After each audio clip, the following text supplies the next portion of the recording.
return. I even had a mini cash register at home and a calculator, and my parents let me open my first bank account when I was 10. So it's ironic that I ended up in such an unstable, unpredictable career as actor. So many people say acting isn't brain surgery, and they have a point. I'll admit that basically I play pretend for a living. To some folks, a job like that might seem insignificant. I'm just singing and dancing, right? Well, yes, it isn't brain surgery, but it's not insignificant either. It's my career and my passion. I've learned more about myself through this profession than I ever could have imagined, and about life in general. And I want to share some things that I've experienced that might help some of you as you move into the opening act of your adult lives. I'll bet that most of you have a lot more in common with me than you think. I was born in a small college town in Georgia, a bit like Muncie. My parents, Helen and Bob Foster, were good, upstanding, middle-class people. My dad worked for sales for GM, primarily Chevy, and my brother Hunter and I grew up very modestly. A lot of people ask if we grew up listening to show tunes when we were kids, and that couldn't be farther from the truth. My mom loved the movies and once wanted to be a model, but as far as Broadway and theater, it was not something that we knew a lot about. I, much to the dismay of my parents and brother, had a lot of energy, and I was always spazzing around the house. So my mother, in an effort to channel this energy, got me into ballet class when I was 4. I think she thought that ballet would give me some grace. Instead, I just ended up being a spaz in a tutu. But it was right then and there that I knew that I loved to dance. Of course, I tried other things besides dancing, like basketball, but I was a complete disaster on the court because I would dance instead of dribble. I would dance everywhere, in the house, the hallways at school, up and down the aisles at the grocery store. And then after a few years at the dance studio and me terrorizing the local folk with my rondagems, as fate would have it, my dance studio got a call about a local production of Annie at the Augusta Players Community Theater. As I said before, we didn't really know much about theater in our house. My brother had done a couple of community theater shows, and I had been in the chorus of A Christmas Carol, but that was it. Well, I didn't want to audition for Annie, but my mom encouraged me, and so I went. I had to sing first, and apparently everyone got really quiet when I started to sing at the piano. I was oblivious, and when I finished, I was just happy it was over so I could get back home to watch Fraggle Rock. But later that day, we got the phone call. They cast me as Annie. And it would be that experience at age 10, getting to sing such great songs as Maybe and Tomorrow on a bare stage to a packed house in one of the great all-time musicals that had me hooked. Since Annie, I've played all sorts of characters: showgirl, princess, evangelist, dog catcher. In 2000, I was playing a street urchin, Eponine, in the Broadway touring production of Les Miserables. I was making a pretty handsome salary, the most money I'd ever made, and I was playing a role I had dreamed of since I was 13 years old. I had played the role for over a year when the producers asked me if I would take over Eponine on Broadway, permanently. It was an incredible deal: more money, a guaranteed long-term employment, and a chance to play my dream role on Broadway. However, I had just auditioned for the lead character of Millie in a new show called Thoroughly Modern Millie. The show was scheduled to go to La Jolla Playhouse in San Diego to work out the kinks before it possibly came to New York and Broadway. So before I said yes to Les Mis, I wanted to see if I landed this incredible role in this brand new musical. So I anxiously waited for the phone call from my agent about Millie, and when he called, I got the bad news: I didn't get it. And I was devastated. And as I'm holding the phone, I'm thinking, well, it's okay. At least I still have my dream role in Les Mis. However, my agent wasn't finished. They want you to be the understudy, he said. So my two choices: guaranteed dream role in one of the biggest hits on Broadway versus understudying the lead in a brand new musical that may or may not ever be seen again outside the state of California. What would you do? When I was a kid, I would fearlessly jump into the swimming pool, but then almost drown because I didn't know how to swim. Nevertheless, this attitude towards life has served me well. Say yes to opportunity. Sink or swim, it'll change your life. So I decided, much to the dismay of a lot of people around me, to take the leap and accept the understudy position in Millie. It was an opportunity and a chance to work on a new show with new people, and I really liked it. I believed in its potential. So I went to La Jolla with the show and worked really hard, learning my part as a chorus member and learning the role of Millie as the understudy. I was going to make sure that I was good in the part in the event I ever had to go on.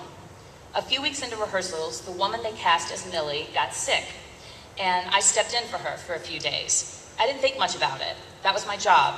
I learned the role, and I did the best I could while she was out. About 3 days later, they asked me if I would take over the role. I did. And the rest, as they say, is history. The show was incredibly successful and eventually moved to Broadway with me as the unknown starlet, and I won my first Tony Award in that role.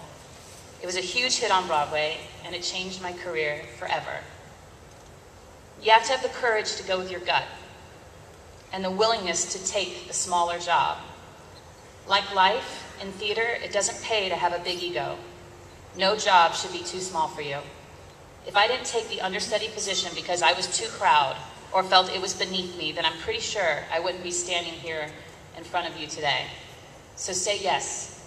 Get coffee for people, run errands, make an impression as a hard worker, someone who is willing, and when the opportunity arrives for you to show people what you got, show them. Who knows what can happen? I love what I do for a living. I love it so much that sometimes I'm surprised that I get paid to do it. But all work is still work, no matter what you do or how much you love it. I'm proud of my work, and I'm a self-proclaimed workaholic. I pour myself into my craft. But when I'm 80 years old and I look back on my life, I know I won't say, gosh, I really wish I had worked more. It has taken me a long time to find balance in my life, to realize what is truly important and what I value most, and that's real relationships. In my life and work, relationships are essential. Actors constantly move from job to job. Some jobs last 2 weeks, while others can last 2 years. You are constantly working with new people, constantly starting over. You need a base to come back to. Family, friends who become family. I'm sure many of you have formed those kind of relationships during your time here at Ball State. And here's the thing, as you move through your life, you'll discover that real, true, intimate, loving relationships don't take away from your work, or life, or creativity. They add to it. Invest in your relationships and you'll reap untold rewards. Believe me, the energy you put out into the world, not just into your work and art, but into your life, that energy comes back to you in beautiful ways. I know it sounds woo-wooey, but it's true. And while the ever-changing life of an actor makes you eternally grateful for these relationships, it also allows you new and daunting challenges at every turn. It's taught me to be open, willing to adapt, to see things differently. Today, as college graduates, you might be thinking, woohoo, I'm finally done learning. But the exciting truth is, you never are. I had the pleasure of working with Tony, Oscar, and Golden Globe actor Joel Grey, my co-star in Anything Goes, who just turned 80 last month. He turned to me one day and said, I've never been happier. I keep learning more and more about myself every day. At 80 years old, he is still learning about himself, and that excites me greatly. The late Steve Jobs, who was not an actor, of course, but someone I identify with because he was so passionate about his work, said in his commencement speech to Stanford in 2005 that he asked himself every day, if today were the last day of my life, would I want to do what I'm about to do today?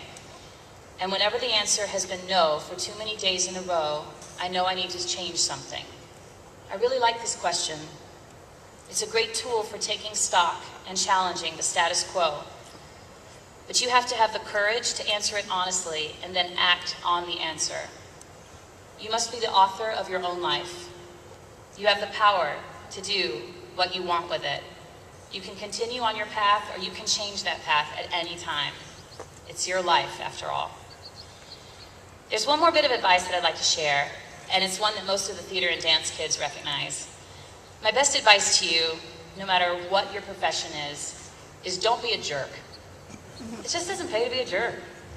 When they talk about climbing the ladder of success, it really pays to be kind to the ones you meet along the way. Kindness, respect, all that good stuff, it just goes a long way. As an actor, you never know what your next job will be, and you don't know who might be in a position to give it to you. It's exciting and terrifying. But if you've been to a jerk to someone who might be part of your next opportunity, then you're in deep doo-doo. No matter if you're a doctor, a lawyer, a pastor, or an actor, Just don't be a jerk.